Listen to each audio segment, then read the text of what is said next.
Vi a mi nuera arrojar una maleta de piel al lago y marcharse sin mirar atrás. Corrí hacia la orilla y, con esfuerzo, saqué del agua esa maleta empapada.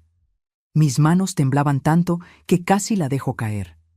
Fue entonces cuando escuché un sonido amortiguado proveniente de su interior. «Por favor, que no sea lo que estoy pensando», murmuré, con los dedos temblorosos tratando de abrir el cierre húmedo. Estaba atascado, pero finalmente cedió, y en ese instante mi corazón simplemente se detuvo. Lo que vi adentro me hizo estremecer de una manera que jamás sentí en mis 62 años de vida. Pero antes de continuar, revisa si ya te suscribiste al canal y escribe en los comentarios. ¿Desde dónde estás viendo este video? Nos encanta saber hasta dónde llegan nuestras historias. Me llamo Carmen, tengo 63 años y vivo sola desde que enterré a mi único hijo, Ricardo, hace 8 meses. La casa a la orilla del lago de Pátzcuaro, que antes estaba llena de risas y recuerdos, ahora parecía demasiado grande, demasiado silenciosa.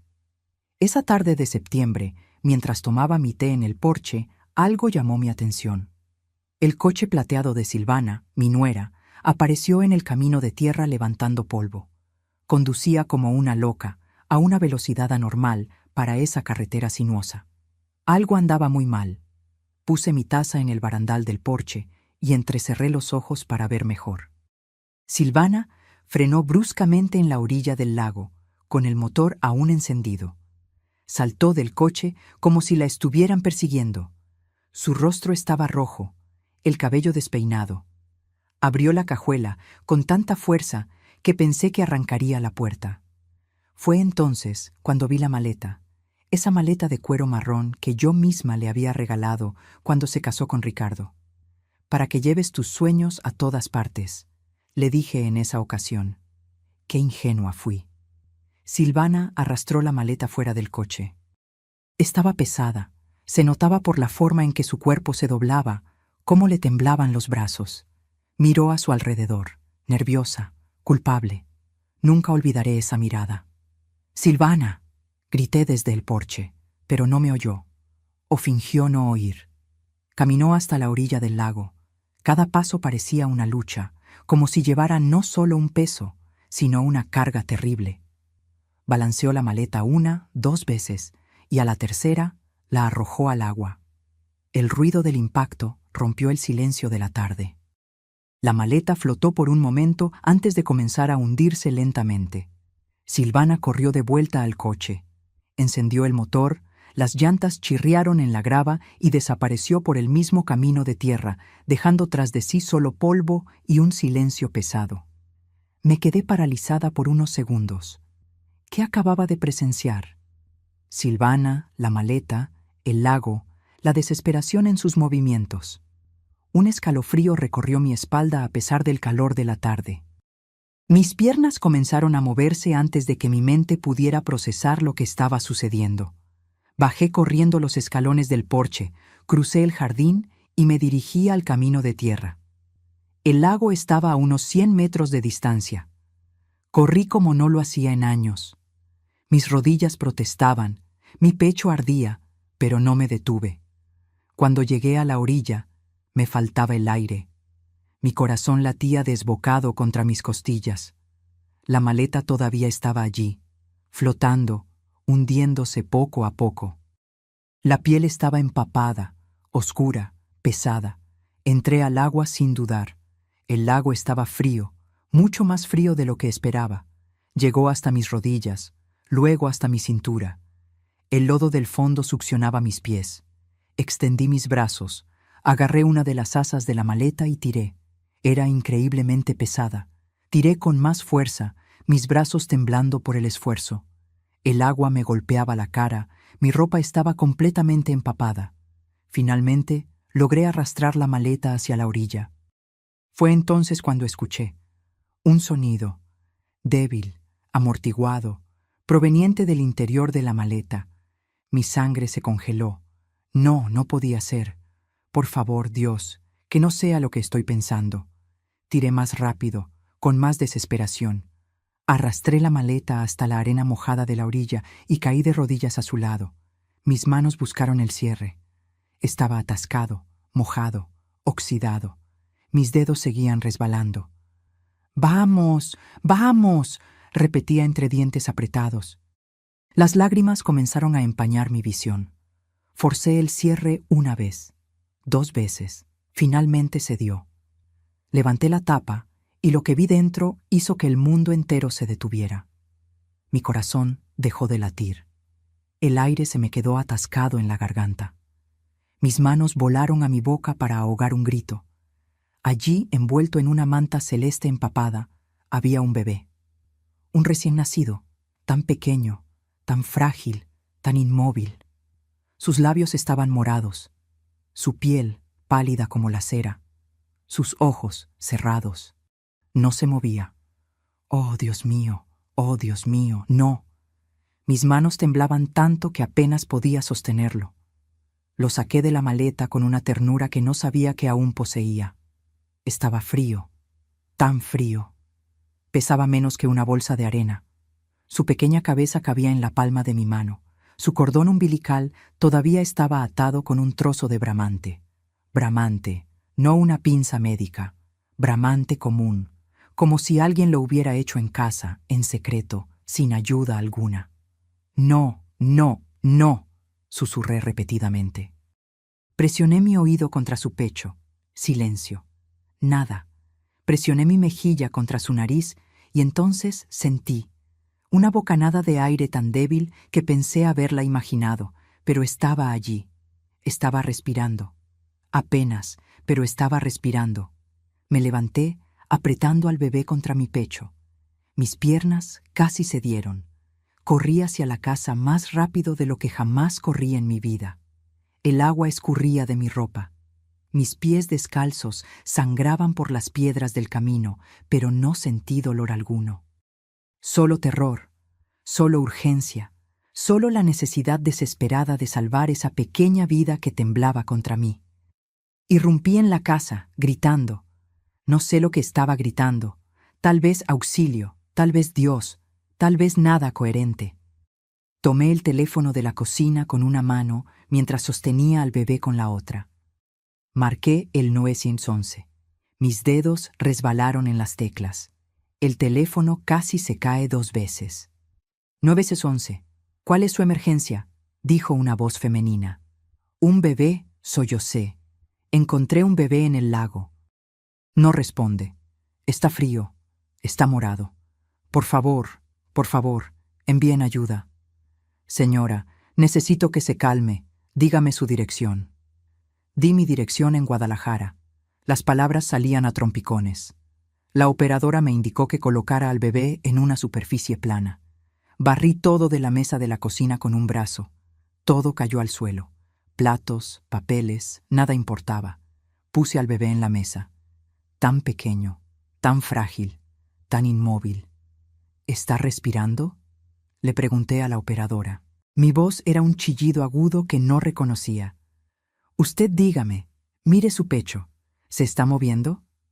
Miré, observando con atención. Un movimiento casi imperceptible, tan sutil que tuve que inclinarme para verlo. Sí, creo que sí, muy poco. «De acuerdo, escuche con atención. La voy a guiar. Necesito que tome una toalla limpia y seque al bebé con mucho cuidado. Luego envuélvalo para mantenerlo caliente. La ambulancia ya está en camino». Hice lo que me dijo. Tomé toallas del baño. Sequé su pequeño cuerpo con movimientos torpes y desesperados. Cada segundo parecía una eternidad. Envolví al bebé en toallas limpias. Lo tomé de nuevo, lo acuné contra mi pecho. Empecé a mecerlo sin darme cuenta. Un instinto ancestral que pensé haber olvidado. «Aguanta, pequeño», le susurré. «Por favor, aguanta, ya vienen a ayudarte». Los minutos que siguieron hasta la llegada de la ambulancia fueron los más largos de mi vida. Me senté en el suelo de la cocina con el bebé contra mi pecho. Canté. No sé lo que canté. Tal vez la misma canción que solía cantarle a Ricardo cuando era pequeño. Tal vez solo sonidos sin sentido. Solo necesitaba que supiera que no estaba solo, que alguien lo estaba sosteniendo, que alguien quería que viviera. Las sirenas rompieron el silencio. Luces rojas y blancas parpadearon a través de las ventanas. Corrí hacia la puerta. 2 paramédicos salieron de la ambulancia. Un hombre mayor con barba canosa y una joven con cabello oscuro recogido en una cola de caballo. Ella tomó al bebé de mis brazos con una eficiencia que me partió el corazón.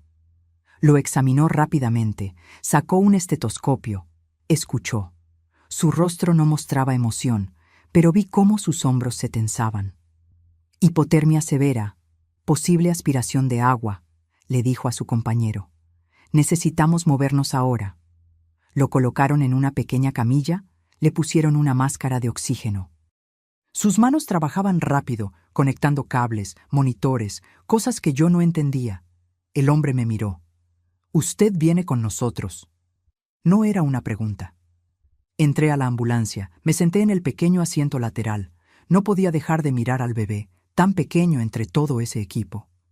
La ambulancia partió. Las sirenas aullaban. El mundo pasaba desenfocado por las ventanas.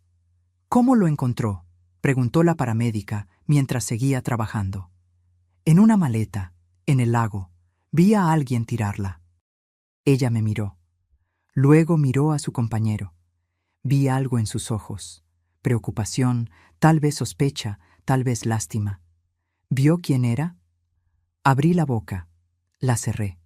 Silvana, mi nuera, la viuda de Ricardo, la mujer que lloró en su funeral como si su mundo se hubiera acabado.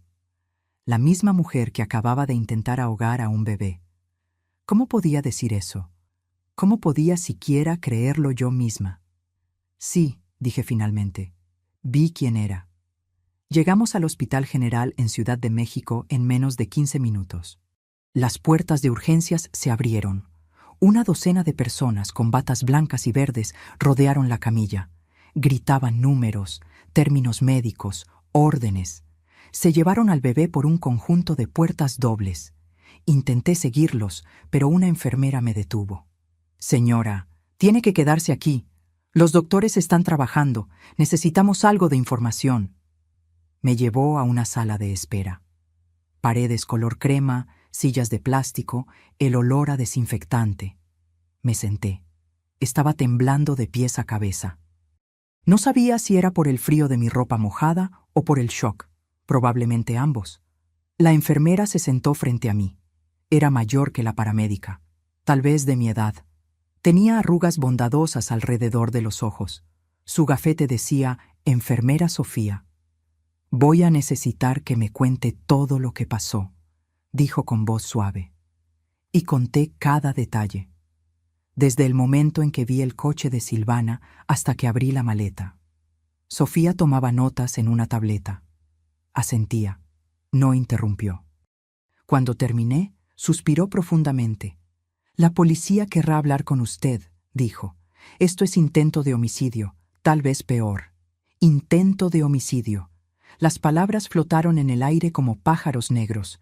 Mi nuera, la esposa de mi hijo, una asesina, no podía procesarlo, no podía entender. Sofía puso su mano sobre la mía. «Usted hizo lo correcto, salvó una vida hoy». Pero no era así como me sentía. Se sentía como si hubiera descubierto algo terrible. Algo que no podía empujar de vuelta a la oscuridad, algo que cambiaría todo para siempre. Pasaron 2 horas antes de que un médico viniera a hablar conmigo. Era joven, tal vez 35 años. Tenía ojeras profundas y manos que olían a jabón antibacterial. «El bebé está estable», dijo. «Por ahora. Está en la UCI neonatal. Sufrió hipotermia severa y aspiró agua. Sus pulmones están comprometidos. Las próximas 48 horas son críticas». «¿Va a vivir?», pregunté. Mi voz sonaba rota. «No lo sé», dijo con brutal honestidad. «Vamos a hacer todo lo que podamos». La policía llegó media hora después. 2 oficiales, una mujer de unos 40 años con el cabello recogido en un moño apretado y un hombre más joven que tomaba notas. La mujer se presentó como detective Laura Juárez. Tenía ojos oscuros que parecían ver a través de las mentiras. Me hicieron las mismas preguntas una y otra vez desde diferentes ángulos. Describí el coche, la hora exacta, los movimientos de Silvana, la maleta, todo. Laura me miraba con una intensidad que me hacía sentir culpable, a pesar de no haber hecho nada malo. ¿Y estás segura de que era su nuera? ¿Completamente segura? Completamente. ¿Por qué haría algo así? No lo sé. ¿Dónde está ella ahora? No lo sé. ¿Cuándo fue la última vez que habló con ella antes de hoy? Hace 3 semanas, en el aniversario de la muerte de mi hijo. Laura escribió algo. Intercambió una mirada con su compañero. Vamos a necesitar que venga a la delegación mañana para hacer una declaración formal, y no puede contactar a Silvana bajo ninguna circunstancia. ¿Entendió? Asentí. ¿Qué le iba a decir de todos modos? ¿Por qué intentaste matar a un bebé? ¿Por qué lo tiraste al lago como basura? ¿Por qué? ¿Por qué? ¿Por qué? Los oficiales se fueron. Sofía regresó con una manta y una taza de té caliente. Debería ir a casa, descansar un poco, cambiarse de ropa. Pero no podía irme. No podía dejar a ese bebé solo en el hospital. Ese bebé que había sostenido contra mi pecho, que había exhalado su último aliento de esperanza en mis brazos. Me quedé en la sala de espera. Sofía me trajo ropa seca del almacén del hospital, pantalones de enfermera y una camiseta que me quedaba grande. Me cambié en el baño. Me miré en el espejo. Parecía haber envejecido 10 años en una tarde. No dormí esa noche. Me senté en esa silla de plástico mirando el reloj. A cada hora me levantaba y preguntaba por el bebé. Las enfermeras me daban la misma respuesta: estable, crítico, luchando. A las 3 de la mañana apareció el padre Tomás, el sacerdote de mi iglesia. Alguien debió haberlo llamado. Se sentó a mi lado en silencio. No dijo nada durante mucho tiempo. Simplemente estuvo allí. A veces eso es todo lo que necesitas, una presencia. Prueba de que no estás completamente sola en el infierno. Dios nos prueba de muchas maneras, dijo finalmente. Esto no parece una prueba, respondí. Parece una maldición. Asintió.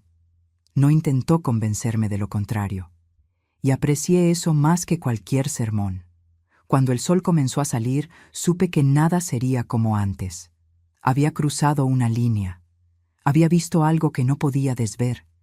Y lo que sea que viniera después, tendría que enfrentarlo. Porque ese bebé, ese pequeño ser luchando por cada respiración en la habitación contigua, se había convertido en mi responsabilidad. Yo no había elegido esto, pero tampoco podía abandonarlo. No después de sacarlo del agua, no después de sentir su latido contra el mío. El amanecer llegó sin que yo siquiera me diera cuenta. La luz entraba por las ventanas de la sala de espera, pintando todo de un naranja pálido. Había pasado toda la noche en esa silla de plástico. Me dolía la espalda. Me ardían los ojos. Pero no podía irme. Cada vez que cerraba los ojos, veía la maleta hundiéndose. Veía ese cuerpecito inmóvil. Veía los labios morados. Sofía apareció a las 7 de la mañana con café y un sándwich envuelto en papel de aluminio. «Necesitas comer algo», dijo, poniéndolos en mis manos. No tenía hambre, pero comí de todos modos porque ella se quedó allí parada, esperando. El café estaba demasiado caliente y me quemó la lengua. El sándwich sabía a cartón, pero tragué. Masticaba. Fingía ser una persona normal haciendo cosas normales en una mañana normal.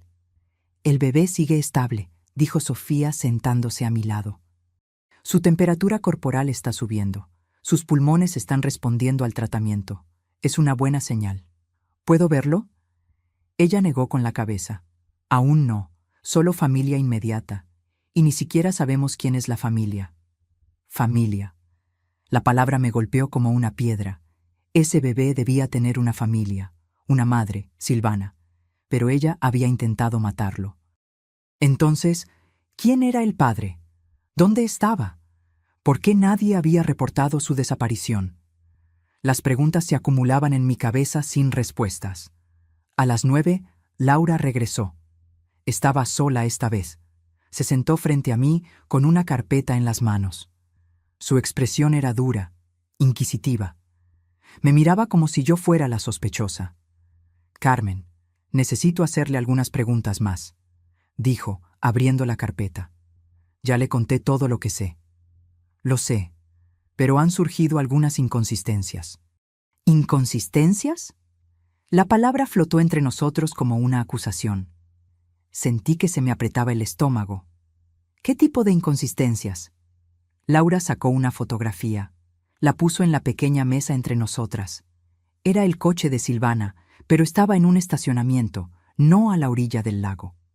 Esta foto fue tomada por una cámara de seguridad en un supermercado a 30 minutos de aquí ayer a las 5:20 de la tarde. 5:20 de la tarde, 10 minutos después de que yo la hubiera visto en el lago. Imposible. Miré la foto más de cerca. Era su coche, matrícula y todo. Pero no puede ser. Tiene que haber un error, dije. Yo la vi. Yo estuve allí. Yo la vi tirar la maleta. Estaba segura, dije, pero mi voz sonaba menos convincente ahora. Laura se inclinó hacia adelante. Carmen, necesito que sea honesta conmigo. ¿Cómo es su relación con Silvana? ¿Se llevan bien? Y ahí estaba. La verdadera pregunta, la que había estado esperando desde que apareció la policía. Porque no nos llevábamos bien. Nunca nos llevamos bien. Desde el día en que Ricardo me la presentó, supe que había algo malo en ella. Era demasiado perfecta, demasiado calculadora, demasiado interesada en el dinero que Ricardo ganaba como ingeniero. No somos cercanas, admití. ¿Usted la culpa por la muerte de su hijo? ¿Qué? Mi voz era demasiado alta, demasiado a la defensiva. Es una pregunta simple. ¿Usted culpa a Silvana por la muerte de Ricardo? El accidente. Así lo llamaban todos. Ricardo conducía a casa después de cenar con Silvana. Estaba lloviendo. El coche patinó. Chocó contra un árbol. Ricardo murió en el acto. Silvana salió con rasguños leves. Siempre me pareció extraño. Siempre pareció conveniente, pero nunca tuve pruebas. Solo una madre con el corazón roto buscando a quién culpar. No veo qué tiene que ver eso con el bebé. Tiene todo que ver, dijo Laura cerrando la carpeta. Porque no hemos podido localizar a Silvana. Desapareció. Su casa está vacía. Su teléfono está apagado, y usted es la única persona que afirma haberla visto ayer. Sus palabras cayeron sobre mí como agua helada.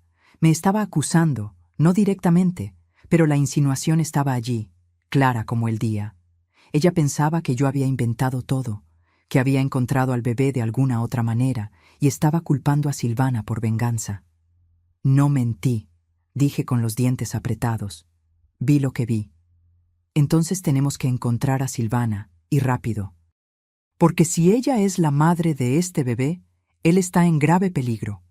Y si no lo es, entonces tenemos un misterio aún mayor entre manos. Laura se levantó. Me entregó una tarjeta con su número. Si recuerda algo más, cualquier detalle, llámeme. Salió, dejándome con más preguntas que respuestas. Me quedé allí con la tarjeta en la mano, preguntándome si estaba perdiendo la cabeza. Había visto a Silvana. Estaba segura de ello. Pero ahora la duda se estaba filtrando como veneno. ¿Y si me equivoqué? ¿Y si era otra persona? ¿Y si mi dolor y resentimiento me hicieron ver lo que quería ver? El padre Tomás regresó al mediodía. Sostenía un rosario en sus manos. ¿Rezamos?, preguntó. No soy muy religiosa. Nunca lo fui. Pero en ese momento necesitaba algo más grande que yo misma. Algo que me dijera que no estaba sola en esto. Asentí. Rezamos juntos en voz baja. Las palabras familiares me calmaron, aunque no entendiera cómo funcionaban. Cuando terminamos, me sentí un poco menos rota. La policía cree que estoy mintiendo, le conté. La verdad siempre sale a la luz, respondió, aunque tome tiempo. Pero no teníamos tiempo. Ese bebé estaba luchando por su vida.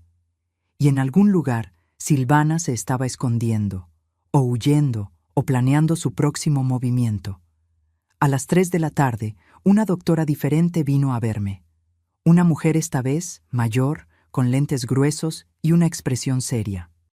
Necesitamos su autorización para hacerle algunos exámenes al bebé, dijo. No soy de la familia. Lo sabemos, pero usted es la única persona responsable ahora. El servicio social viene en camino, pero mientras tanto, necesitamos actuar. El bebé necesita análisis de sangre. Necesitamos saber si tiene alguna condición médica, si fue expuesto a drogas, si tiene lesiones que no detectamos. Firmé los papeles. Ni siquiera los leí completamente. Solo quería que hicieran lo que fuera necesario para salvarlo. 2 horas después, apareció la trabajadora social, Marcia. Era joven. Demasiado joven para ese trabajo, pensé.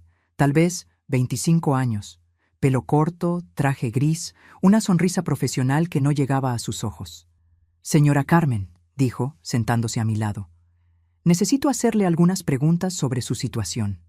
Entiendo que usted encontró al bebé». La historia otra vez. Las preguntas otra vez. Pero Marcia era diferente. No me miraba con sospecha. Me miraba con lástima, lo que era peor de alguna manera. «¿Vive sola?», preguntó. «Sí». «¿Tiene un ingreso estable?». «Tengo la pensión de mi difunto marido y algunos ahorros». «¿Antecedentes penales?». «No». «¿Problemas de salud mental? ¿Depresión? ¿Ansiedad?». Dudé. Después de que Ricardo murió, tomé antidepresivos durante 3 meses. Mi médico dijo que era normal, que el luto a veces necesita ayuda química. Paré cuando empecé a sentirme mejor. «Tuve depresión después de la muerte de mi hijo», admití. «Pero ya pasó». Marcia escribió algo. No podía ver qué. «El bebé va a necesitar un hogar temporal cuando reciba el alta del hospital», dijo. «Si recibe el alta, el servicio social buscará familias adoptivas certificadas. Mientras tanto, permanecerá bajo la custodia del Estado». ¿Custodia del Estado? Esas palabras rompieron algo dentro de mí. Ese bebé que había sostenido contra mi pecho, que había respirado su primer aliento de vida en mis brazos, sería entregado a extraños, a un sistema, a personas que lo verían solo como un archivo más, solo un número más. ¿Y si yo quisiera? Las palabras salieron antes de que pudiera detenerlas. ¿Y si yo quisiera cuidarlo? Marcia me miró sorprendida, luego escéptica. «Señora Carmen, usted tiene 63 años. No es una madre adoptiva certificada. No tiene ninguna relación legal con el bebé. Y está involucrada en una investigación criminal activa. Yo no hice nada malo. Le salvé la vida. Lo sé, pero el sistema tiene protocolos. El mejor interés del niño va primero. Y, francamente, su edad y su situación emocional reciente son factores que tenemos que considerar». Sentí como si me hubieran abofeteado. Demasiado vieja, demasiado inestable, demasiado rota. Tal vez tenía razón. Tal vez era una locura siquiera pensarlo. Pero cuando cerraba los ojos, todo lo que veía era ese cuerpecito frágil. Y sabía que nadie más en el mundo lo amaría como yo podría. Esa noche fui a casa por primera vez en 36 horas. Sofía me convenció. Dijo que necesitaba ducharme, dormir en una cama de verdad, que el bebé estaría bien, que me llamarían si algo cambiaba. Conduje a casa cuando el sol se estaba poniendo. El lago centelleaba a mi derecha. Me detuve en el mismo lugar donde había visto a Silvana, donde había sacado la maleta. Salí del coche. Caminé hasta la orilla. La maleta se había ido. La policía se la había llevado como evidencia, pero podía ver exactamente dónde había estado. Podía ver mis propias huellas en el lodo seco.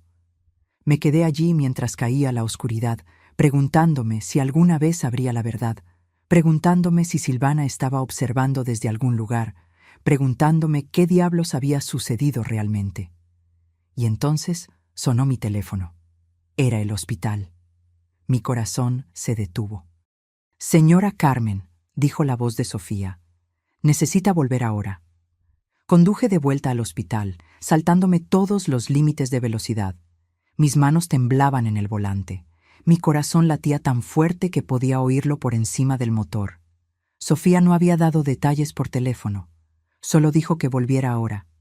Esas 2 palabras fueron suficientes para llenar mi cabeza con los peores escenarios posibles. El bebé había muerto. Tenía que ser eso.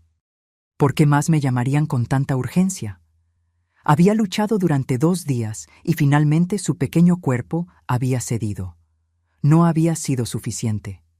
No había sido lo suficientemente rápida. Estacioné de cualquier manera, ocupando 2 lugares. Corrí hacia las puertas de urgencias.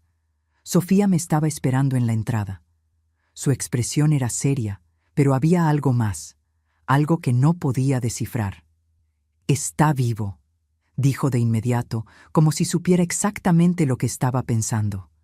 «El bebé está vivo. Pero tiene que venir conmigo». Me condujo por pasillos que no conocía. Subimos al 3er piso. Pasamos por la UCI neonatal. Seguimos caminando.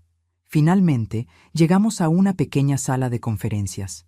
Dentro estaban la detective Laura, Marcia la trabajadora social y un hombre que no conocía.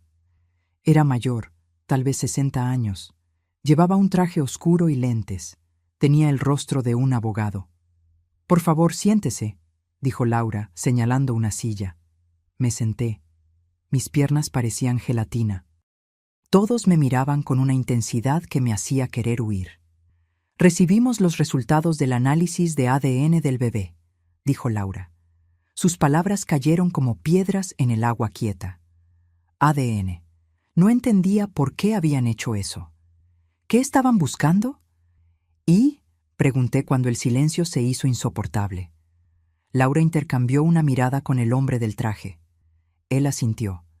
Abrió una carpeta y sacó varias hojas impresas. Las puso frente a mí. El bebé es un niño. Nació hace aproximadamente 3 días, según los exámenes médicos. Laura hizo una pausa. Y Carmen, es su nieto. El mundo se detuvo. Las palabras no tenían sentido. Las escuché, pero mi cerebro se negaba a procesarlas. Mi nieto. Imposible. Ricardo murió hace 8 meses. No dejó hijos. Ningún embarazo, nada. Eso es imposible, susurré. Los resultados son concluyentes, dijo el hombre del traje. Soy el doctor Ernesto Soto, especialista en genética forense. Realizamos las pruebas 2 veces para estar seguros. El bebé comparte aproximadamente el 25% de su ADN con usted. Es definitivamente su nieto biológico, hijo de su hijo, Ricardo. Hijo de Ricardo. Mi Ricardo. Sentí como si alguien me hubiera golpeado en el pecho con un martillo. Ricardo tenía un hijo que nunca conoció, un hijo que alguien había intentado ahogar en un lago. ¿Pero cómo? Mi voz sonaba distante. Ricardo murió hace 8 meses. Silvana nunca dijo nada sobre un embarazo. Exactamente, dijo Laura, inclinándose hacia adelante. Silvana estaba embarazada durante el accidente. Según nuestros cálculos, quedó embarazada aproximadamente 1 mes antes de la muerte de Ricardo, lo que significa que ella lo sabía. La habitación estaba girando. Silvana sabía que estaba embarazada cuando Ricardo murió. ¿Por qué no dijo nada? ¿Por qué ocultó el embarazo durante 9 meses? ¿Por qué dio a luz en secreto y luego intentó matar a su propio hijo? No entiendo, dije. Las lágrimas comenzaban a empañar mi visión. ¿Por qué haría algo así? Es su hijo, hijo de Ricardo. Eso es lo que tenemos que averiguar, dijo Laura. Pero hay más, Carmen. Necesito que escuche con mucho cuidado lo que estoy a punto de decirle. Me preparé. No sabía para qué, pero sabía que lo que vendría sería peor. Estuvimos investigando el accidente de su hijo, y hay inconsistencias, grandes inconsistencias. ¿Qué tipo de inconsistencias? El coche de Ricardo fue examinado después del accidente. El informe oficial decía que fue un derrape debido a la lluvia, pero pedimos que se revisara de nuevo. Encontraron evidencia de manipulación en los frenos. Alguien los saboteó. La palabra cayó como una bomba. Sabotaje, asesinato. Mi hijo no había muerto en un accidente, había sido asesinado. Silvana, dije. No era una pregunta. Es nuestra principal sospechosa, admitió Laura. Pero necesitamos pruebas, y necesitamos encontrarla. Ha desaparecido por completo, no ha usado su teléfono, no ha tocado sus cuentas bancarias. Es como si se hubiera desvanecido en el aire. Me levanté de la silla. Necesitaba moverme, necesitaba aire. Caminé hasta la ventana. Afuera, la ciudad centelleaba con millones de luces. Vida normal, gente normal, mientras yo estaba atrapada en esta pesadilla. Mi hijo, susurré contra el cristal. Mi bebé, ella lo mató. Nadie respondió. No había nada que decir. Sentí una mano en mi hombro. Era Marcia. Hay una cosa más que necesitas saber, dijo suavemente. Sobre el bebé, sobre su futuro. Me di la vuelta. Sus ojos eran amables, pero tristes. Dado que el bebé es su nieto biológico, usted tiene derechos legales, puede solicitar la custodia. Pero levantó una mano antes de que pudiera hablar. Será un proceso largo. Habrá evaluaciones, visitas a casa, entrevistas psicológicas, y mientras tanto, el bebé permanecerá bajo el cuidado del Estado. No. La palabra salió como un rugido. No me lo va a quitar, es todo lo que me queda de Ricardo. Es mi nieto, mi sangre. Lo entiendo, dijo Marcia. Créame, lo entiendo, pero el sistema tiene protocolos, y después de todo lo que pasó, tenemos que asegurarnos de que el bebé esté seguro. Estará más seguro conmigo que con cualquier extraño. Tal vez, pero esa decisión no me corresponde a mí. Le corresponde a un juez y al bienestar del niño. El doctor Soto habló por primera vez desde su revelación inicial. Hay otro factor que debemos considerar. El bebé sufrió un trauma severo, hipotermia, casi ahogamiento. Las próximas semanas serán críticas para su desarrollo. Necesitará cuidados especializados, terapia, seguimiento médico constante. Haré lo que sea necesario, dije, lo que sea. Laura se levantó. Carmen, necesito que entienda una cosa. Usted no es sospechosa. Creemos su historia, pero tampoco puede simplemente quedarse con el bebé porque es su nieto. Hay un proceso legal, y mientras tanto, nuestra prioridad es encontrar a Silvana. Necesitamos su ayuda. ¿Cómo? Piense. ¿Silvana alguna vez mencionó algún lugar especial, alguna propiedad, algún amigo o pariente con quien pueda estar escondiéndose? Cerré los ojos. Pensé en todas las conversaciones que tuve con Silvana durante los 3 años que estuvo casada con Ricardo. Fueron pocas, superficiales. Nunca hablaba de su familia. Nunca mencionaba su pasado. Era como si hubiera surgido de la nada el día que conoció a Ricardo. Tiene una tía, dije de repente. En el norte, cerca de la frontera. Ricardo lo mencionó una vez. Dijo que Silvana creció con ella en Tijuana. Laura anotó rápidamente. ¿Nombre? No sé. Ricardo nunca lo dijo. Es un comienzo, dijo Laura. Vamos a investigar. Todos se fueron, excepto Sofía.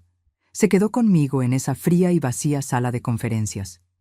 ¿Quiere ver a su nieto?, preguntó. Asentí, incapaz de hablar. Me llevó a través de puertas de seguridad hasta la UCI neonatal. Me hizo lavarme las manos, ponerme una bata estéril. Luego me condujo hasta una incubadora en la esquina. Y allí estaba él, mi nieto, hijo de Ricardo. Tan pequeño, tan frágil, conectado a tubos y cables, pero vivo, respirando, luchando. Tenía el cabello oscuro de Ricardo, la nariz de Ricardo, los dedos largos de Ricardo. ¿Puedo tocarlo?, susurré. Sí, solo sea amable. Extendí mi mano a través de la abertura en la incubadora. Toqué su pequeña mano. Era tan suave, tan caliente. Sus pequeños dedos se cerraron alrededor de mi índice, un reflejo, pero se sintió como una promesa. Hola, pequeñín, susurré.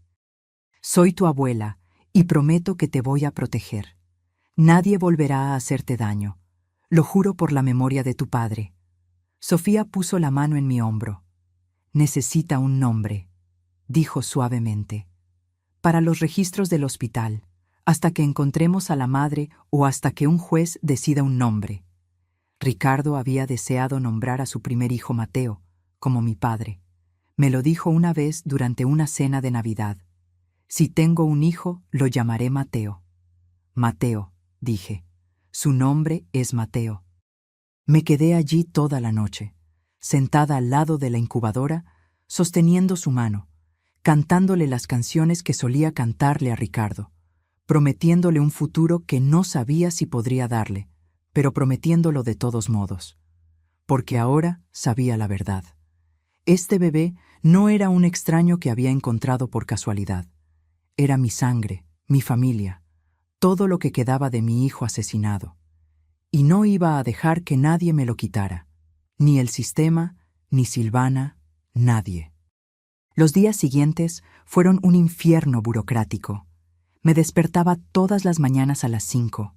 Me duchaba, me vestía, conducía al hospital, pasaba el día al lado de la incubadora de Mateo. Y por la tarde venían las visitas. Abogados, trabajadores sociales, policías, todos con carpetas, todos con preguntas, todos decidiendo si yo era lo suficientemente buena para criar a mi propio nieto. Marcia apareció al tercer día con una lista de requisitos. La leyó en voz monótona, como si estuviera recitando un manual de instrucciones de electrodoméstico. Necesitará una verificación de antecedentes penales, una evaluación psicológica completa, un examen médico, verificación de ingresos, inspección de su casa, referencias personales de al menos 3 personas que no sean de la familia, y tiene que completar un curso de cuidado infantil de 40 horas. 40 horas. Como si no hubiera criado un hijo hasta la edad adulta. Como si no supiera cómo cambiar un pañal o preparar un biberón. Pero no dije nada. Solo asentí y tomé los papeles que me entregó. ¿Cuánto tiempo tardará todo esto?, pregunté. Si tiene suerte, 6 semanas. Si no, 3 meses. 3 meses. Mateo estaría en hogares de acogida durante 3 meses mientras yo saltaba obstáculos burocráticos para demostrar que merecía criarlo. ¿Y qué hay de él mientras tanto? Cuando reciba el alta del hospital, irá a una familia de acogida temporal certificada. Recibirá cuidados adecuados. Usted podrá visitarlo 2 veces por semana bajo supervisión. 2 veces por semana bajo supervisión. Como si yo fuera una amenaza. Como si no fuera la persona que lo salvó de ahogarse. Esa noche llamé al padre Tomás. Necesitaba referencias. Necesitaba personas que dijeran que no estaba loca, que era capaz, que podía hacer esto. Vino a mi casa al día siguiente. Se sentó en mi cocina bebiendo el mismo té que solía hacerle a Ricardo cuando era niño. Claro que voy a ayudarla, dijo. Es una de las mujeres más fuertes que conozco. Este niño tiene suerte de tenerla. Pero no me sentía fuerte. Me sentía vieja, cansada, asustada. Tenía 63 años. ¿Cómo iba a perseguir a un niño de 2 años cuando tuviera 65? ¿Cómo iba a ayudarlo con la tarea cuando tuviera 70? ¿Cómo estaría presente en su graduación si llegaba a los 80? Soy demasiado vieja para esto, dije en voz alta por primera vez. El padre Tomás me miró por encima de su taza. Sara tenía 90 años cuando dio a luz a Isaac. La edad es solo un número cuando hay amor de por medio. Quería creerle. Realmente quería. Al 4.º día, Sofía me enseñó a cuidar de Mateo, cómo sostener su pequeña cabeza, cómo cambiar sus pañales diminutos, cómo preparar la fórmula a la temperatura exacta. Mis manos temblaban al principio. Había olvidado lo frágiles que son los recién nacidos, lo dependientes, lo terriblemente delicados. Lo está haciendo muy bien, decía Sofía cada vez que entraba en pánico. Pero no se sentía genial, se sentía como caminar sobre hielo fino, un movimiento en falso y todo se vendría abajo. Al 5.º día, Laura regresó con noticias. Encontramos a la tía de Silvana, dijo. Vive en un pequeño pueblo a 100 kilómetros de la frontera, cerca de Tijuana. Fuimos a interrogarla y dice que no ve a Silvana desde hace 2 años.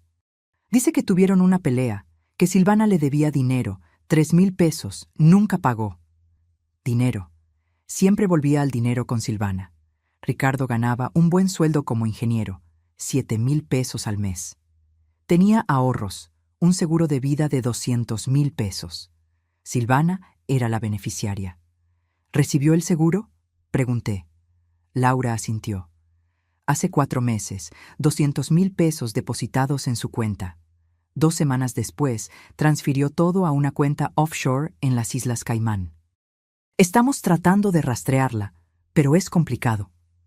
200,000 pesos, el valor de la vida de mi hijo. Y ella lo había escondido en algún paraíso fiscal mientras planeaba matar a su bebé. ¿Por qué?, dije, la pregunta que me atormentaba todas las noches. ¿Por qué matar al bebé? Pudo haberlo dado en adopción, pudo haberlo dejado en un hospital. ¿Por qué intentar ahogarlo? Laura se quedó en silencio por un largo momento. Hay una teoría, dijo finalmente. Estuvimos investigando las finanzas de Ricardo. Encontramos algo interesante. 2 semanas antes de morir, cambió su testamento. Le dejó todo a sus futuros hijos, no a Silvana, a sus hijos. El aire se fue de mis pulmones. Ricardo lo sabía. De alguna manera sabía que Silvana estaba embarazada y cambió su testamento para proteger a su hijo. Ella lo mató por dinero, susurré. Creemos que sí. Y luego descubrió que el dinero iría al bebé si nacía vivo, así que decidió eliminarlo también. La pura maldad de aquello me dejó sin palabras. Había matado a mi hijo. Había llevado el embarazo a término. Había dado a luz sola. Y luego había intentado ahogar a su propio bebé. Todo por dinero. ¿Tienen suficiente para arrestarla?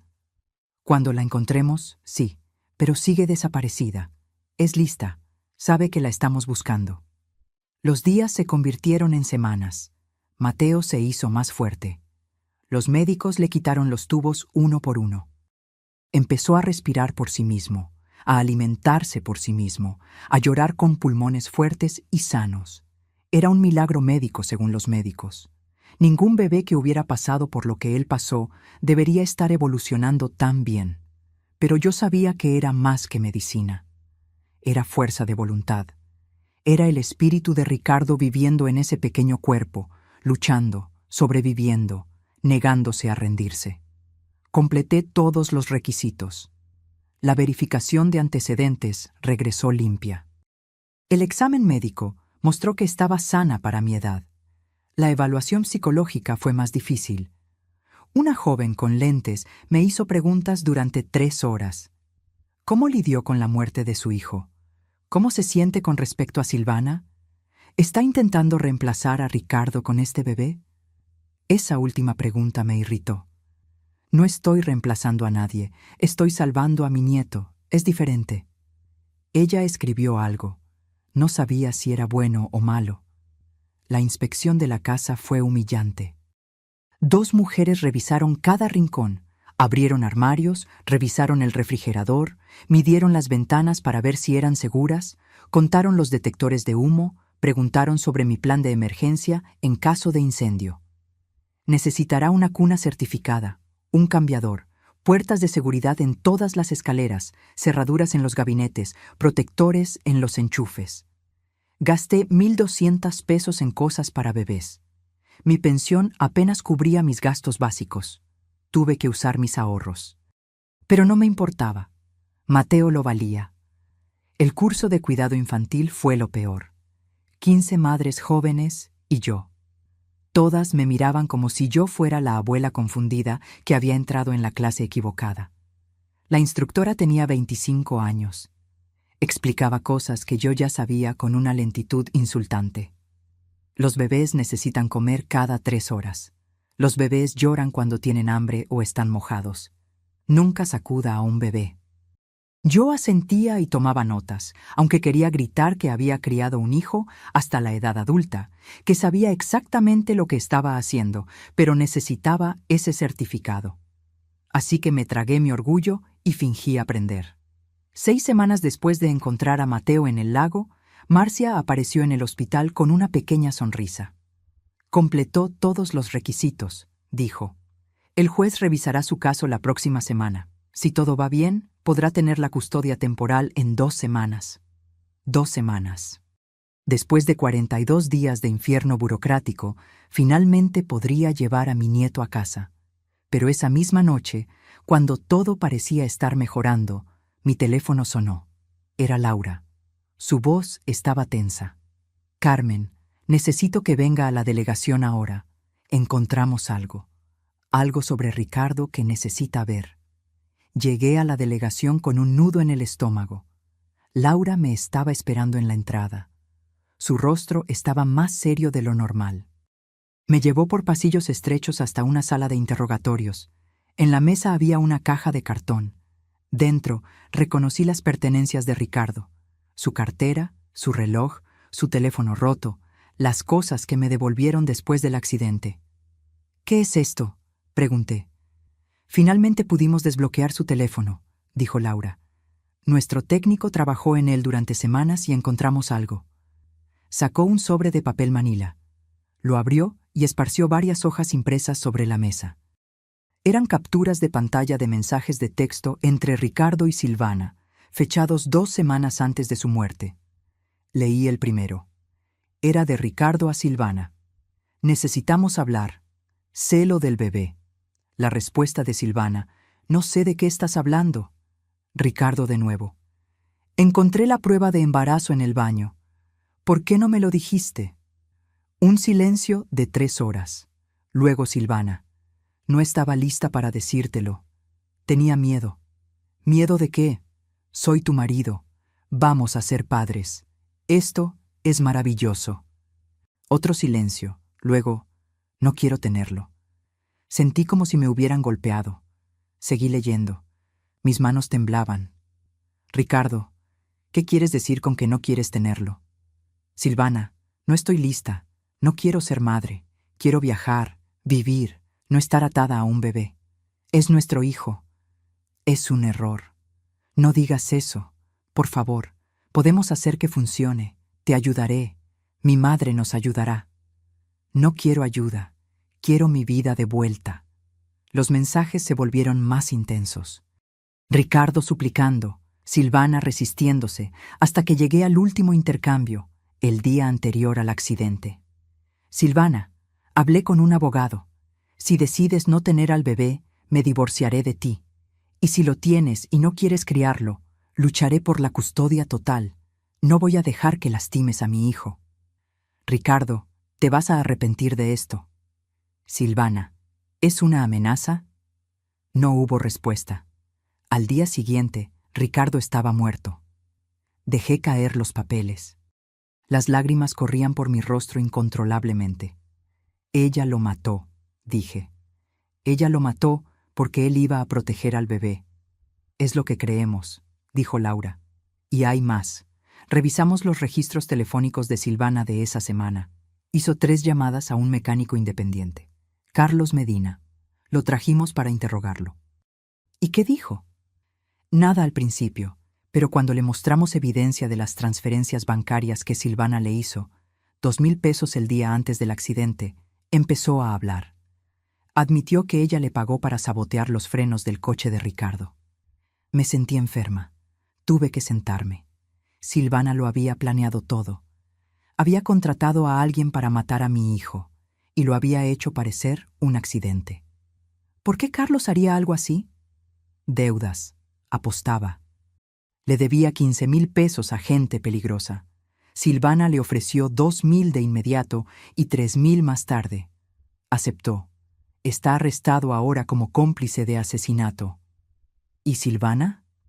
Tenemos una orden de arresto para ella por homicidio en primer grado y intento de homicidio, pero aún no la encontramos. Es como un fantasma. Me senté en esa fría habitación procesando todo. Mi hijo había muerto tratando de proteger a su bebé, y ese bebé estaba ahora en el hospital luchando por su vida porque su propia madre había intentado matarlo también. La crueldad de todo esto era insoportable. «¿Qué pasa ahora?», pregunté. «Seguimos buscando. Tenemos su foto en todos los aeropuertos, en todas las fronteras, alertas en hospitales en caso de que intente cambiar su apariencia. Alguien la reconocerá eventualmente. Nadie desaparece para siempre». Pero yo no estaba tan segura. Silvana había demostrado ser más lista y más fría de lo que jamás imaginé.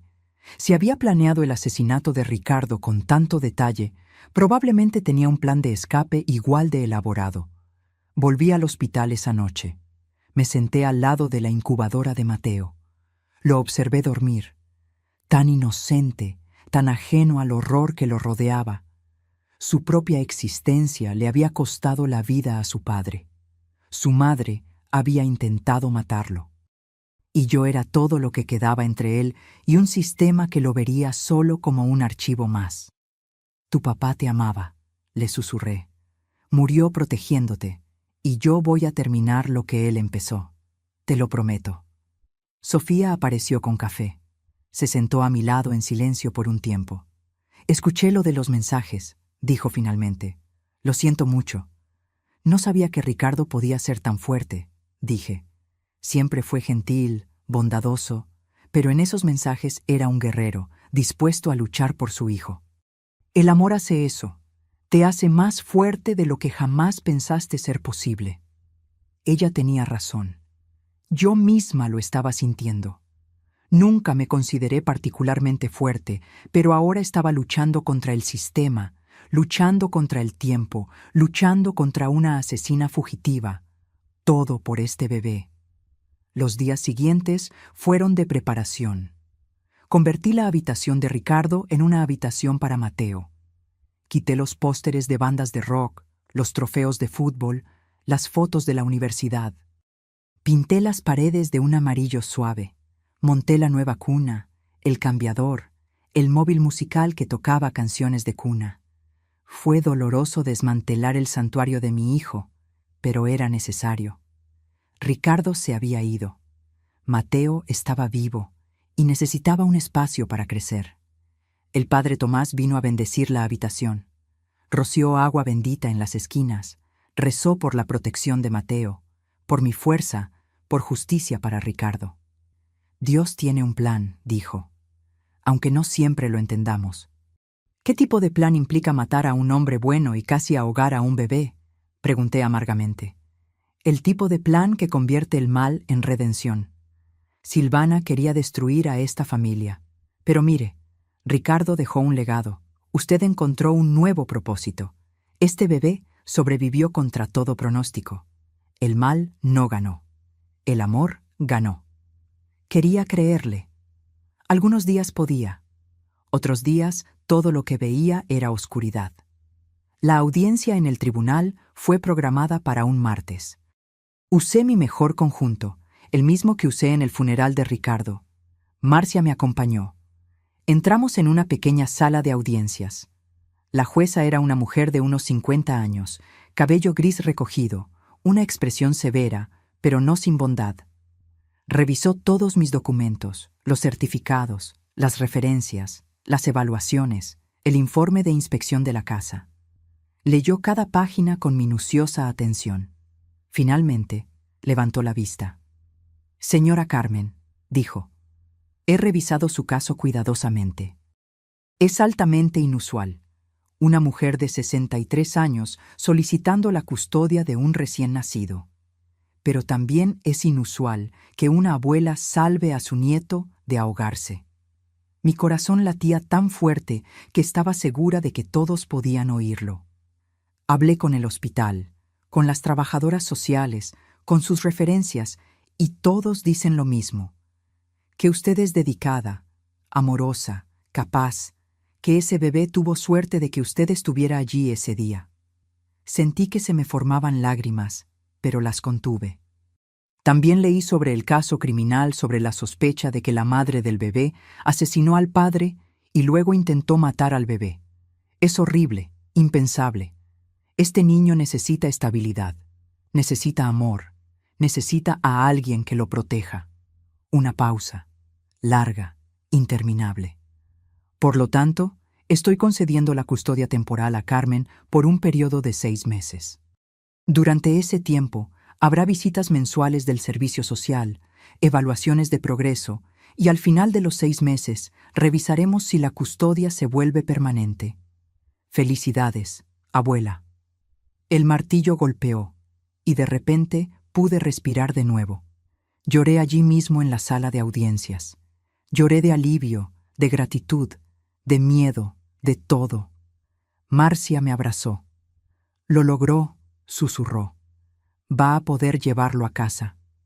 3 días después, 6 semanas después de sacarlo del lago, llevé a Mateo a casa. Sofía me ayudó a abrocharlo en la silla de seguridad. Me explicó todo de nuevo: cómo sostenerlo, cómo alimentarlo, cómo notar señales de problemas. Estará bien, dijo, y estoy a solo una llamada si me necesita. Conduje a casa a 20 kilómetros por hora. Cada bache me aterrorizaba.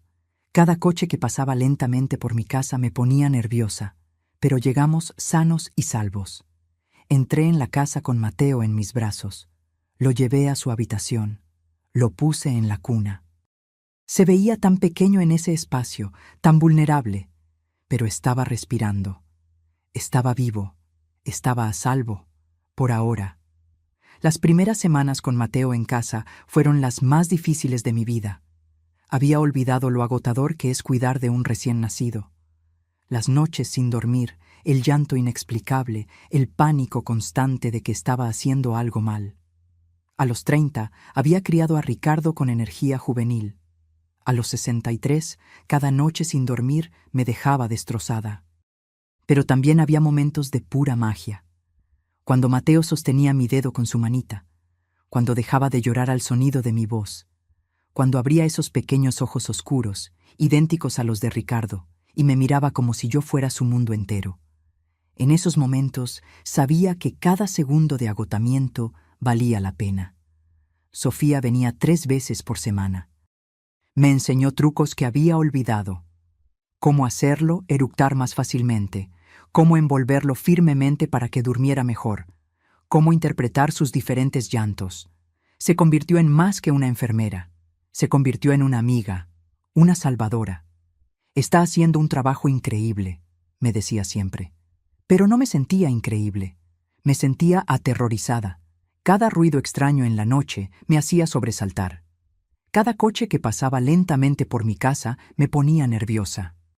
Silvana todavía andaba por ahí en algún lugar.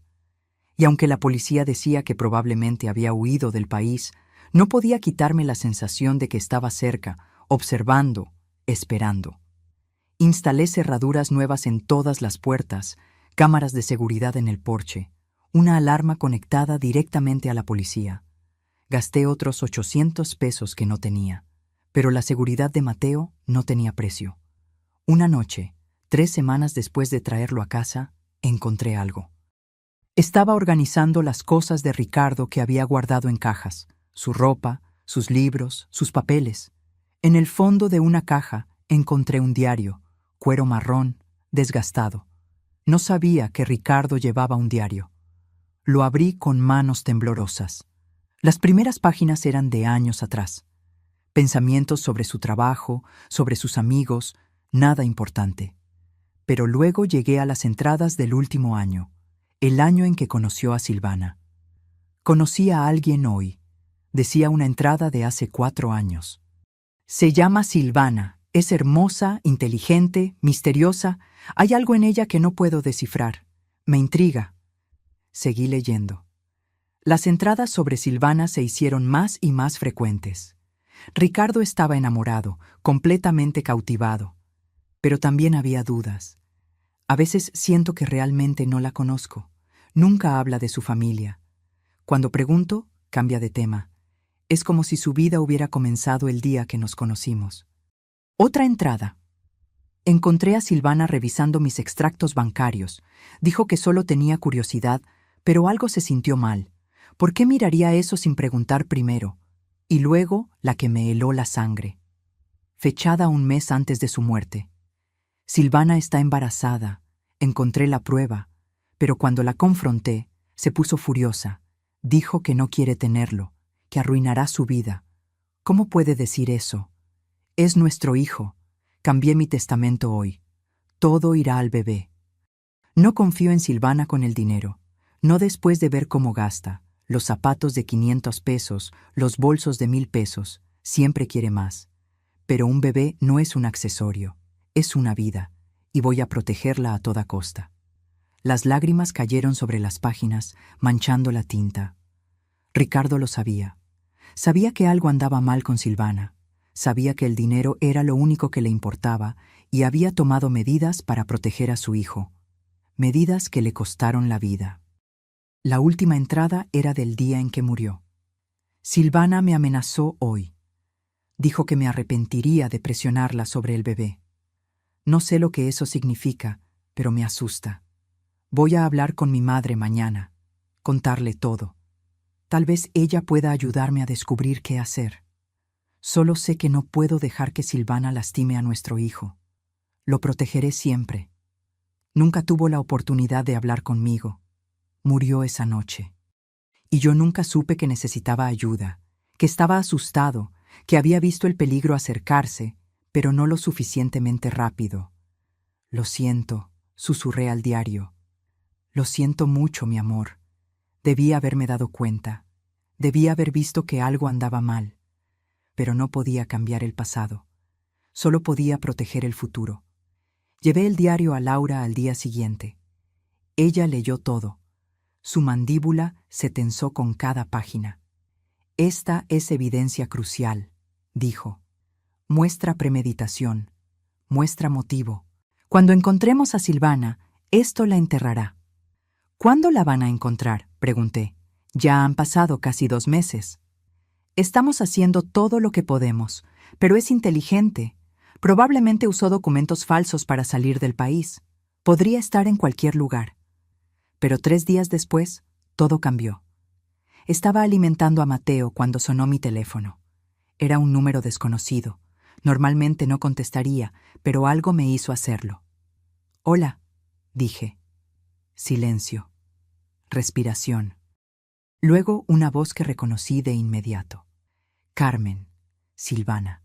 Mi sangre se congeló. Casi dejo caer a Mateo. Miré alrededor de la sala como si pudiera estar escondida en las sombras. «¿Dónde estás?», logré decir. «No importa dónde estoy. Lo que importa es que tengo algo que tú quieres. Y tú tienes algo que yo quiero. No tienes nada que yo quiera. Tengo la verdad sobre lo que realmente pasó con Ricardo, sobre por qué hice lo que hice. Apuesto a que quieres saber. Ya sé la verdad. Leí el diario de Ricardo.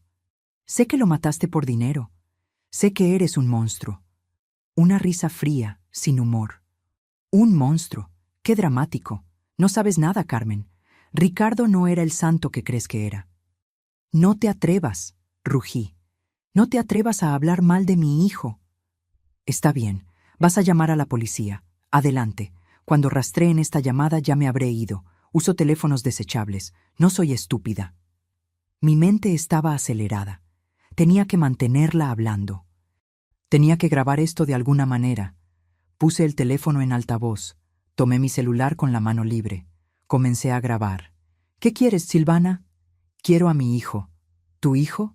«Intentaste ahogarlo». Fue un error. Un momento de locura. Tenía miedo. Estaba confundida. Acababa de dar a luz sola. No sabía lo que estaba haciendo. Pero estoy mejor ahora. Quiero a mi bebé de vuelta. Nunca. Primero muerta. Eso se puede arreglar, dijo con una calma escalofriante. Escucha con atención. Quiero a Mateo y quiero el dinero del testamento de Ricardo, los 200,000 pesos del seguro, más todo lo que Ricardo dejó en un fondo para el bebé. Son otros 300,000 pesos. 500,000 pesos. Todo por lo que Ricardo había trabajado, todo lo que había ahorrado, todo destinado a su hijo. ¿Y si me niego? Entonces vendré a buscarlo. Soy su madre biológica. Legalmente tengo más derechos que tú. Y cuando finalmente me atrapen, diré que robaste a mi bebé, que me amenazaste, que inventaste toda la historia del lago para quedarte con él. Mi palabra contra la tuya, y yo soy mucho más joven, más creíble, más simpática. Me sentí mareada, pero seguí grabando. ¿Cómo sé que no nos matarás a los dos y te llevarás todo de todos modos? No lo sabes, pero es tu única opción. Trae al bebé y el dinero al viejo cobertizo a orillas del lago. ¿Sabes cuál? Donde tú y Ricardo solían pescar. Mañana a medianoche, sola. Si veo algún policía, desaparezco y nunca me volverás a ver. Y eventualmente encontraré la manera de quitarte a Mateo de todos modos. Silvana, espera. Pero la línea ya estaba muerta. Me quedé allí temblando con Mateo en un brazo y el teléfono en el otro. Tenía la grabación. Tenía evidencia de que Silvana estaba viva, de que me había amenazado. Llamé a Laura de inmediato. Le envié el audio. Perfecto, dijo. Es exactamente lo que necesitábamos. Ahora vamos a tender una trampa. Usted va a esa reunión, pero estaremos allí, escondidos, esperando, y cuando ella aparezca, la atraparemos. ¿Y si algo sale mal? ¿Y si me ve con la policía y huye de nuevo? No nos verá, lo prometo. Tendré francotiradores posicionados, equipos en las sombras. No se escapará esta vez. ¿Y Mateo? Mateo se queda con Sofía, en un lugar seguro. No lo va a llevar, solo va a fingir que lo trajo. Asentí, aunque ella no podía verme. Un día más. Solo necesitaba sobrevivir un día más, y luego Silvana finalmente enfrentaría la justicia por Ricardo, por Mateo, por todo el dolor que había causado. No dormí esa noche. Me quedé despierta observando a Mateo dormir, memorizando cada detalle de su rostro por si acaso, por si algo salía mal, por si nunca más lo veía. Tu papá te amaba, le susurré. Y yo te amo. Y mañana vamos a asegurarnos de que estés a salvo para siempre. El día siguiente pasó en cámara lenta. Cada minuto se sintió como una hora. Cada hora una eternidad. A las 9 de la mañana, Sofía vino a buscar a Mateo. Empaqué su bolso como si fuera a estar fuera una semana, aunque esperaba tenerlo de vuelta en unas horas. Pañales, fórmula, ropa extra, su manta favorita. Mis manos temblaban mientras colocaba cada artículo en el bolso. Estará perfectamente bien conmigo, dijo Sofía, tomando a Mateo en sus brazos. Tengo su número. La policía tiene mi dirección. Nadie lo va a tocar. Lo prometo. La besé en la frente. Luego besé a Mateo. Su piel suave olía a loción de bebé y esperanza. Te amo, pequeñín, susurré. La abuela volverá pronto. Los observé irse. El coche de Sofía desapareció por la calle y sentí como si un pedazo de mi alma se estuviera arrancando, pero era necesario. Mateo tenía que estar lejos, seguro, solo en caso de que las cosas salieran mal. Laura llegó a las 2 de la tarde con otros 3 policías, 2 hombres y una mujer, todos de civil, todos armados. Convirtieron mi sala de estar en un centro de comando, con portátiles, radios, mapas de la zona alrededor del cobertizo. Vamos a repasar el plan de nuevo, dijo Laura, extendiendo un mapa en mi mesa de comedor. El cobertizo está aquí, abandonado hace 5 años. Tiene 3 entradas, principal, lateral y trasera. Tendremos equipos cubriendo las 3. Señaló ubicaciones en el mapa con un marcador rojo. Francotiradores aquí y aquí, en los tejados de los edificios adyacentes. Tendrán una vista clara del interior a través de las ventanas rotas. Equipos de asalto aquí atrás, listos para entrar en el momento en que tengamos confirmación visual de Silvana. ¿Y qué se supone que debo hacer exactamente?, pregunté. Mi voz sonaba más tranquila de lo que me sentía. Usted entra, habla con ella, la mantiene hablando. Necesitamos que confiese, que admita que mató a Ricardo, que intentó matar a Mateo. Llevará un micrófono oculto. Grabaremos todo. Uno de los policías, un hombre alto de unos 30 años, sacó un pequeño dispositivo del tamaño de un botón. Esto va en su ropa, justo aquí. Señaló justo debajo de mi cuello.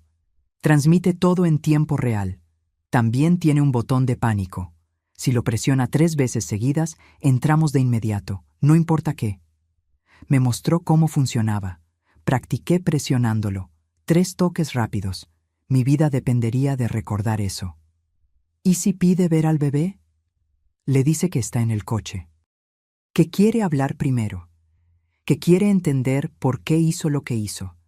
Apele a su ego. A la gente como Silvana le encanta hablar de sí misma. Deje que se jacte de lo lista que fue. Pasamos las siguientes horas revisando cada detalle, cada escenario posible. ¿Qué hacer si Silvana estaba armada? ¿Qué hacer si no estaba sola? ¿Qué hacer si algo salía mal? Mi cabeza estaba dando vueltas con información. A las 8 de la noche, Me hicieron comer un sándwich de jamón que sabía a cartón. Pero tragué cada bocado. Necesitaba energía, necesitaba estar alerta. A las 10 de la noche me pusieron el micrófono.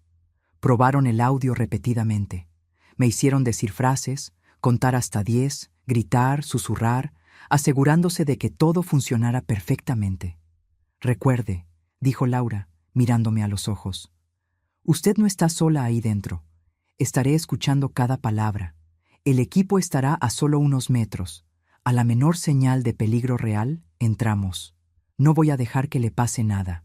Asentí. Quería creerle, pero el miedo era una serpiente fría enroscada en mi estómago.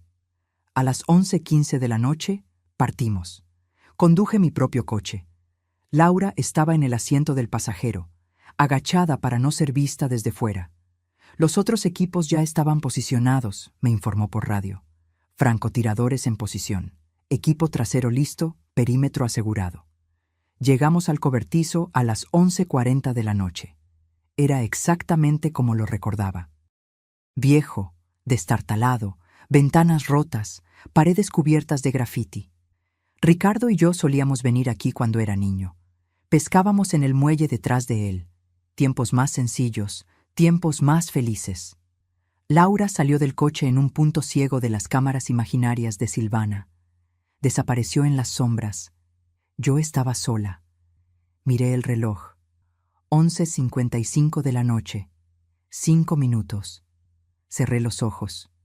Pensé en Ricardo, en su sonrisa, en cómo me llamaba mamá en ese tono cariñoso, en cómo habría sido verlo como padre. Pensé en Mateo, en su futuro, en todas las cosas que merecía tener. Una vida sin miedo, sin amenazas, sin sombras. Medianoche. Mi teléfono vibró. Un texto de un número desconocido. Entra sola ahora. Salí del coche. El aire de la noche estaba frío. Podía ver mi respiración. Caminé hacia la puerta principal del cobertizo. Cada paso sonaba demasiado fuerte en el silencio.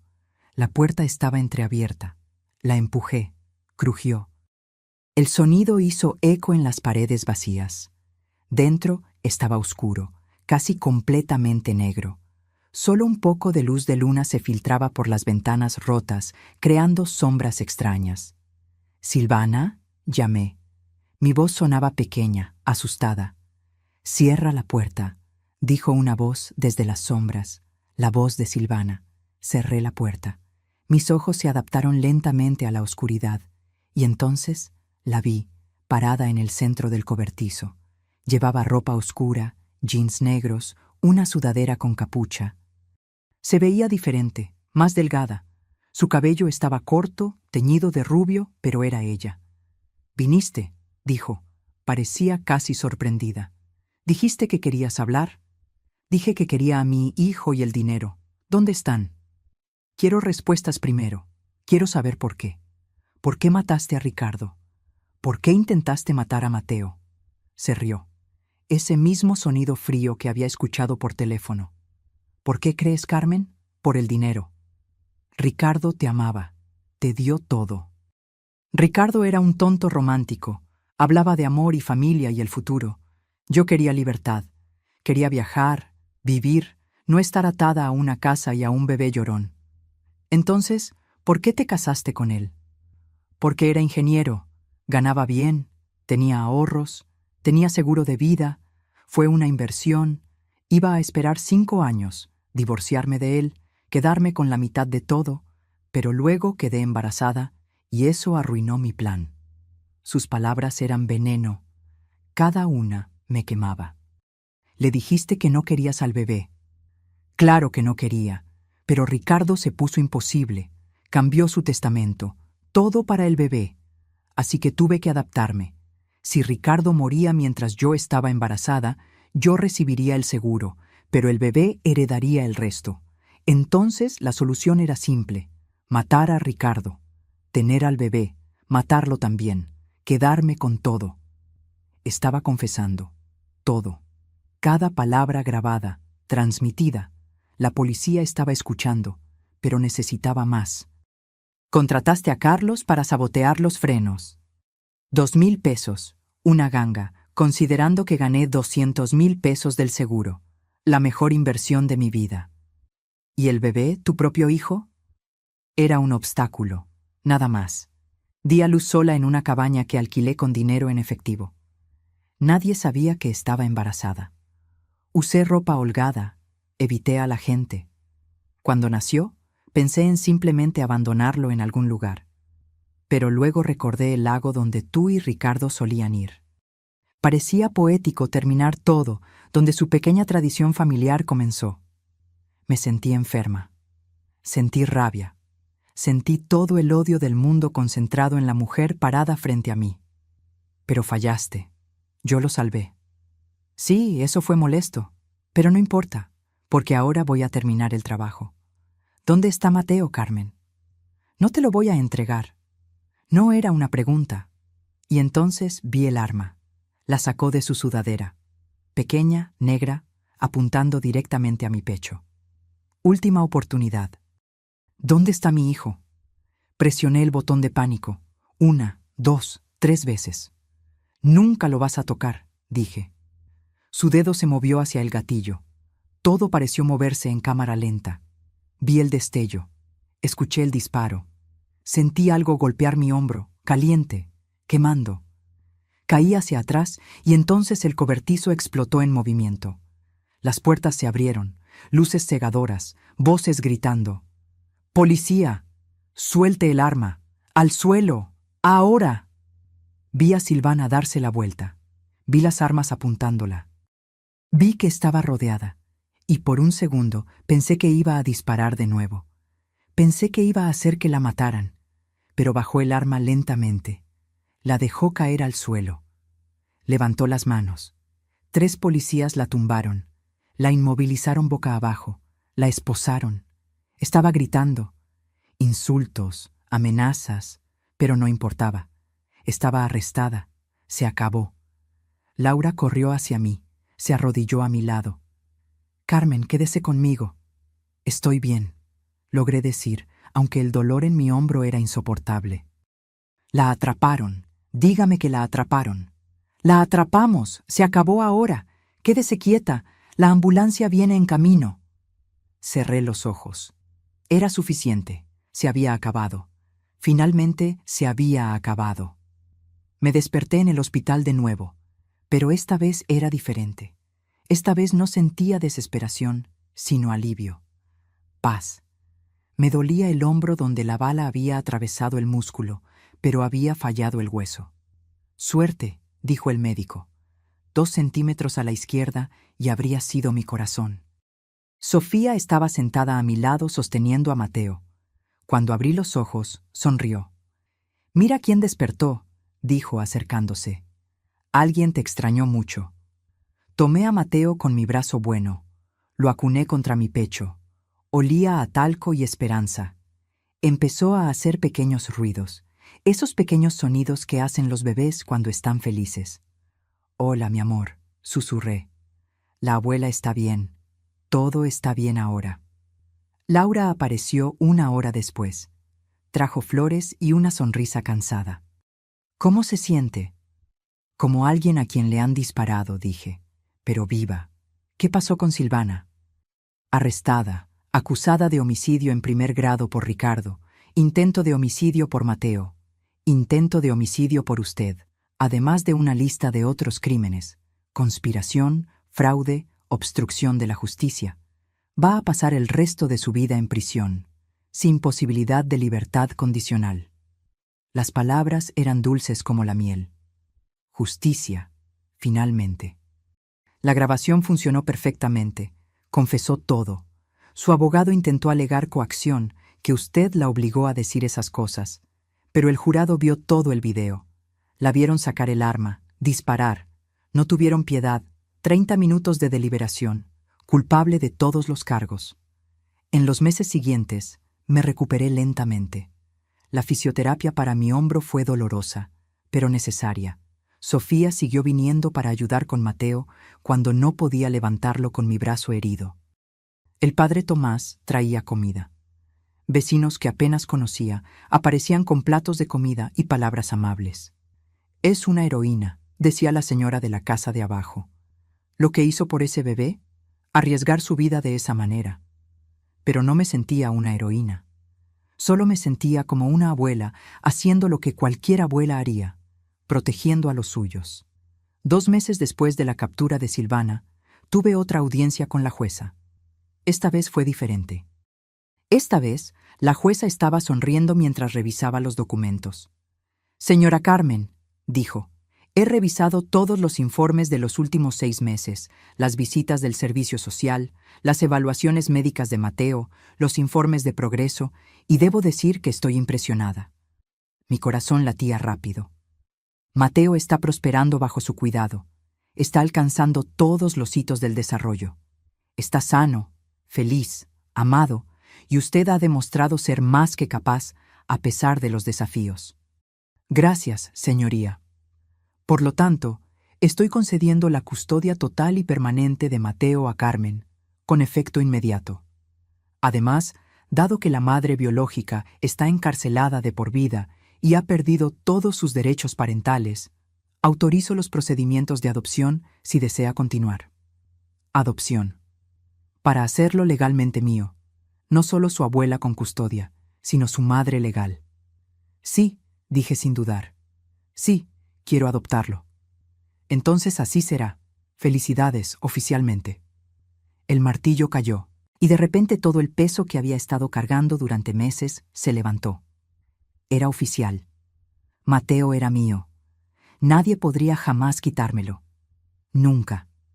Salí del tribunal con Mateo en mis brazos. Tenía 8 meses ahora, gordito y feliz. Sonreía mostrando 2 pequeños dientes. Se reía cuando lo mecía. Tiraba de mi cabello con sus manitas regordetas. Sofía y el padre Tomás me esperaban afuera.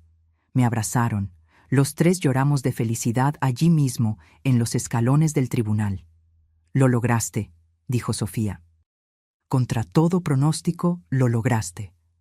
Esa noche hice una cena especial. Bueno, tan especial como podía ser con un bebé que necesitaba atención constante. Invité a Sofía y al padre Tomás. Comimos pollo asado y arroz. Brindamos con jugo de manzana porque ninguno de nosotros bebía alcohol. Por Mateo, dijo el padre Tomás, levantando su vaso, por su futuro brillante. Por Ricardo, dije, que nos está mirando desde algún lugar, orgulloso de su hijo. Por el amor, agregó Sofía, que siempre vence al mal. Bebimos, comimos, reímos. Mateo golpeaba su silla alta y gritaba de alegría, sin entender, pero sintiendo la felicidad a su alrededor. Los meses se convirtieron en años. Mateo creció, empezó a caminar. A los 11 meses, su primera palabra fue «abue». Lloré cuando la dijo. A los 2, corría por toda la casa. A los 3, comenzó el preescolar. Cada hito era un milagro. Cada día, un regalo. Le hablaba de Ricardo constantemente. Le mostraba fotos, le contaba historias. «Tu papá era un hombre bueno», le decía. «Valiente, te amó incluso antes de conocerte, dio su vida para protegerte». «Papi héroe», decía Mateo con su vocecita. «Sí, mi amor.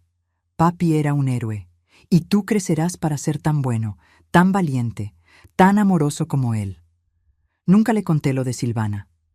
Eso vendría más tarde, cuando fuera mayor, cuando pudiera entender. Por ahora, solo necesitaba saber que era amado, que era deseado, que había personas que habían luchado por él. En el 5º cumpleaños de Mateo, hicimos una fiesta en el patio trasero. Invitamos a todos los niños del vecindario. Había globos, pastel, regalos. Mateo corría entre sus amigos, riendo, tan lleno de vida, tan diferente del bebé morado e inmóvil que había sacado del lago hace 5 años. Sofía se sentó a mi lado en el porche, observando la celebración. «¿En qué estás pensando?», preguntó. «En ese día», admití. «En cómo pude haber llegado 5 minutos más tarde, en cómo pude no haber mirado por la ventana en ese momento exacto, en cómo todo pudo haber sido diferente, pero no lo fue. Lo encontraste, lo salvaste, era tu destino». «O el de Ricardo», dije. «A veces creo que él guió mis ojos hacia el lago ese día, que de alguna manera sabía que yo estaría allí, que podía confiar en mí para proteger a su hijo. Tal vez, dijo Sofía. O tal vez solo eres una mujer increíblemente valiente que se negó a rendirse. Esa noche, después de que todos se habían ido, después de que Mateo se durmió agotado por tanta emoción, me senté sola en la sala de estar. Miré las fotos en la pared. Ricardo de bebé, Ricardo en su graduación, Ricardo el día de su boda, y junto a esas fotos, nuevas. Mateo recién nacido en el hospital, Mateo dando sus primeros pasos, Mateo en su primer día de escuela. 2 generaciones conectadas por el amor, separadas por la tragedia, unidas por la supervivencia. Lo hicimos, Ricardo, susurré a su foto. Tu hijo está a salvo, está feliz, está creciendo fuerte y bueno, justo como querías. Y aunque sabía que no podía responder, sentí algo, un calor, una paz, como si estuviera allí, orgulloso, agradecido, en paz. Tal vez tú habrías renunciado si hubieras estado en mi lugar. Tal vez habrías pensado que eras demasiado viejo, demasiado cansado, demasiado roto. O tal vez habrías hecho exactamente lo mismo, porque eso es lo que hace el amor. Te hace más fuerte de lo que jamás imaginaste posible. Te hace luchar cuando todo parece perdido. Te hace encontrar esperanza en la oscuridad más profunda. No sé lo que depara el futuro. Sé que habrá desafíos, sé que habrá días difíciles, sé que criar a un niño a mi edad no será fácil, pero también sé que cada día con Mateo es un regalo. Cada sonrisa, cada abrazo, cada te amo, abue. Cuando lo miro durmiendo pacíficamente en su habitación, la habitación que una vez fue de su padre, veo no solo al niño, sino la promesa que le hice a mi hijo, la promesa que me hice a mí misma ese terrible día a la orilla del lago, la promesa de proteger, de amar, de nunca rendirme. Algunos dicen que fue suerte que yo estuviera mirando por la ventana en ese momento exacto. Otros dicen que fue el destino. Tal vez fue un poco de ambos. Tal vez fue Ricardo, guiándome desde algún lugar más allá de nuestra comprensión. Lo que sé con certeza es que cuando vi esa maleta hundiéndose en el lago, cuando escuché ese sonido débil proveniente de su interior, cuando sentí el pequeño corazón de Mateo luchando por seguir latiendo contra mi pecho, supe que nada sería como antes. ¿Y sabes qué? Estoy agradecida por ello. Estoy agradecida por el niño que duerme bajo mi techo. Estoy agradecida por la oportunidad de ver los ojos de Ricardo de nuevo, de escuchar su risa resonando en las paredes de esta vieja casa. Estoy agradecida por la oportunidad de amar de nuevo, de tener un propósito, de sentir que, a pesar de todo lo que perdí, también gané algo precioso. La tragedia nos encuentra a todos, tarde o temprano. Llama a nuestra puerta cuando menos lo esperamos. Nos arrebata a las personas que amamos, los sueños que acariciamos, la seguridad que damos por sentada. ¿Pero qué hacemos después? Esa es la pregunta que define quiénes somos. Pude haberme rendido al luto cuando Ricardo murió. Pude haberme encogido de miedo cuando vi a Silvana tirar la maleta al lago. Pude haber dicho que era demasiado vieja, demasiado débil, demasiado rota para ser madre de nuevo. En cambio, elegí luchar. Elegí amar. Elegí creer que, incluso en las cenizas de la pérdida más profunda, algo nuevo puede crecer. Y creció. Su nombre es Mateo. Hoy tiene 5 años. Mañana tendrá 6. Y algún día tendrá 20, 30, 40. Un hombre completo con sus propios sueños, sus propios amores, tal vez sus propios hijos. No sé si estaré aquí para verlo todo. Probablemente no lo esté. Pero sé que planté las semillas. Sé que le di raíces fuertes y alas para volar. Sé que le conté sobre su padre, sobre el amor que Ricardo le tenía incluso antes de nacer, sobre la valentía que le tomó defenderlo. Y eso tendrá que ser suficiente. Algunas noches, como esta, después de que la casa se queda en silencio y solo queda el tic-tac del viejo reloj en la pared, pienso en la mujer que era antes de ese día a la orilla del lago. La mujer rota por el luto, viviendo en los fantasmas del pasado, dejando que los días pasaran sin propósito ni esperanza. Apenas la reconozco ahora. Porque la mujer que soy hoy, la mujer que persigue a un niño de 5 años por el patio, que pega dibujos de palitos en el refrigerador, que besa raspones y espanta monstruos debajo de la cama, esa mujer es más fuerte de lo que jamás imaginé ser. Y todo comenzó con una elección. La elección de correr hacia el lago en lugar de huir de él. La elección de abrir esa maleta mojada incluso cuando mi corazón gritaba de miedo por lo que podría encontrar. La elección de luchar por el futuro cuando el pasado se sentía demasiado pesado para cargar. No fue una elección fácil. No fue un viaje fácil. Hubo días en que me dolía tanto la espalda de cargar un bebé que apenas podía mantenerme en pie. Hubo noches en que el llanto incesante me dejaba al borde de las lágrimas. Hubo momentos en que me pregunté si había cometido un error, si estaba siendo egoísta al pensar que podía ser madre de nuevo a mi edad. Pero luego Mateo me sonreía. Decía abue con esa voz dulce. Se dormía en mis brazos, confiando en que lo mantendría a salvo. Y yo sabía, en lo más profundo de mi ser, que no había cometido un error. Había hecho exactamente lo que se suponía que debía hacer. Laura y Sofía siguen siendo parte de nuestras vidas. Laura pasa de vez en cuando, trayendo regalos para Mateo, verificando cómo estamos. Sofía se ha convertido en casi una tía para él. Lo lleva al parque los domingos, le enseña sobre pájaros y árboles, le da ese amor extra que todo niño merece. El padre Tomás bendice nuestra casa cada Navidad. Me dice que Mateo es la prueba viviente de que Dios obra de maneras misteriosas, transformando la tragedia en triunfo, el dolor en propósito. ¿Y Silvana? Está cumpliendo su cadena perpetua, sin posibilidad de libertad condicional. Nunca más podrá hacerle daño a Mateo ni a nadie más.